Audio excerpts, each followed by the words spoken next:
The tennis racket. For a long time, it was just a piece of wood.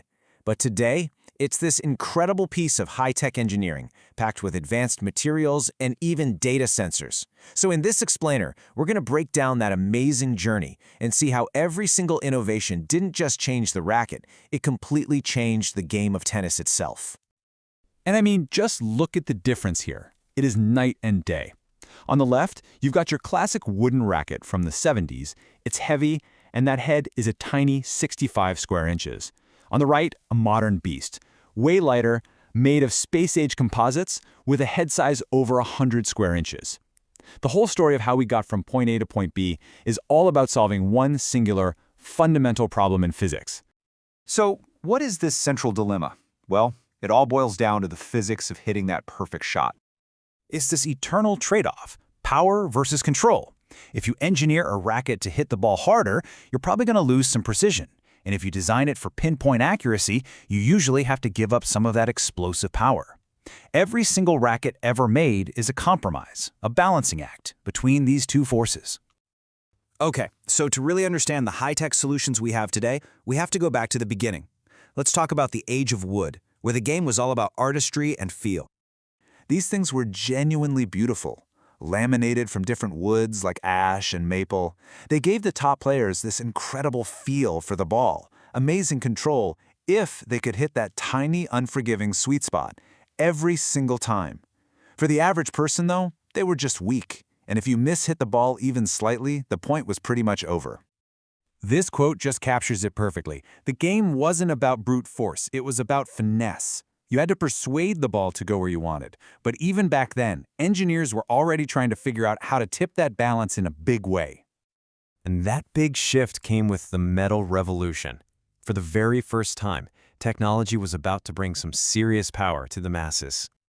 And the takeover was incredibly fast. I mean, think about it. In 1970, wood was totally dominant.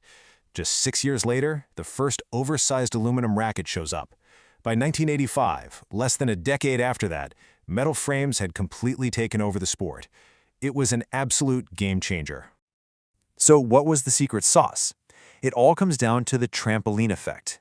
See, by using stronger but lighter metals like aluminum, designers could suddenly make much bigger racket heads.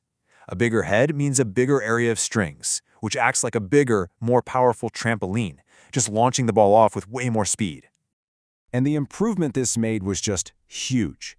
The effective sweet spot, the part of the strings that gives you a solid shot, it grew by 200%. 200%! Almost overnight, tennis became so much easier and so much more powerful for everybody. But remember that trade-off? Well, it came roaring back. These new metal frames were powerful for sure, but they were also super stiff and harsh. They'd send these awful vibrations right up a player's arm, and that delicate feel from the wooden rackets, gone. Players felt totally disconnected from the ball. The power was awesome, but it came at a serious cost.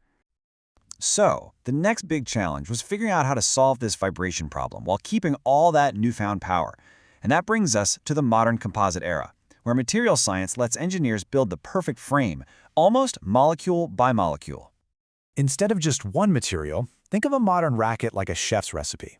Engineers can mix and match materials. They use graphite for power, maybe add some fiberglass for a bit more feel, and then weave in things like Kevlar to soak up all those nasty vibrations. They can even add tiny bits of heavy metals like tungsten to perfectly tweak the balance. And all those different ingredients give engineers pinpoint control over one absolutely critical factor: frame stiffness. It's really simple. It's just how much the racket frame bends when it hits the ball, and this is the key to dialing in that perfect balance of power and control. And you can see that direct trade-off right here.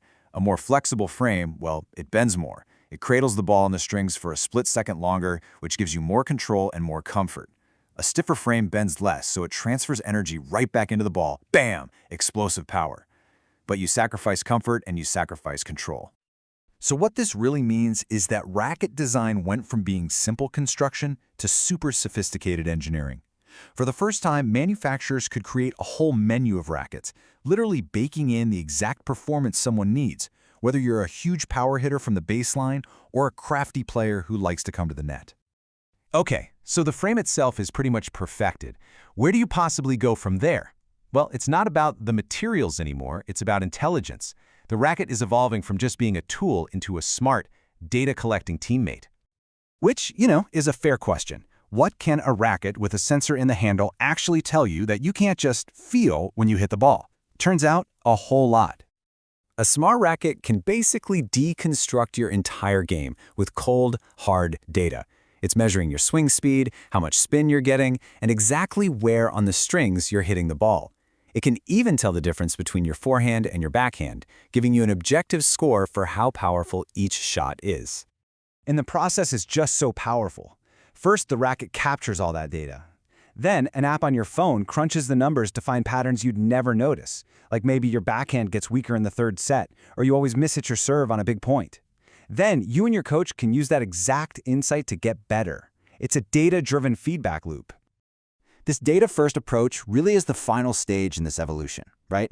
We've moved past just engineering the racket. We're now at a point where we're starting to re-engineer the player. When you think about it, the whole journey, from wood to metal to composites and now to sensors, it's all been leading here. The goal isn't just about building a better tool anymore.